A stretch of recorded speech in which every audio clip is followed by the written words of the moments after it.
সবাই যখন মৃত্যুটাকে ভীষণ ভয় পায়, আমি তখন হাসতে হাসতে অবশেষে আইন শৃঙ্খলা রক্ষা বাহিনীর জালে আটকা পড়ল ইনকিলাব মঞ্চের সাবেক মুখপাত্র। শরীফ ওসমান হাদি হত্যা মামলার প্রধান আসামি ফয়সাল কবির মাসুদ ও আলমগীর হোসেন।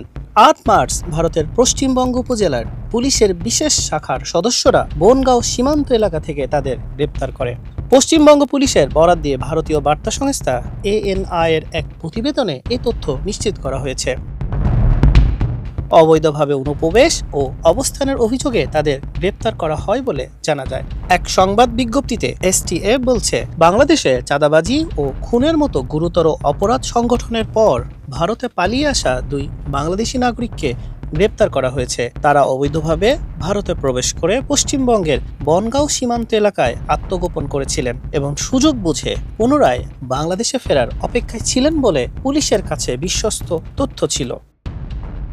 বিজ্ঞপ্তিটিতে পশ্চিমবঙ্গ পুলিশ বলেছে, প্রাথমিক জিজ্ঞাসাবাদে জানা গেছে রাহুল ওরফে ফয়সাল কবির মাসুদ ও আলমগীর হোসেন বাংলাদেশের রাজনৈতিক কর্মী ওসমান হাদি হত্যাকাণ্ডের সঙ্গে সরাসরি জড়িত।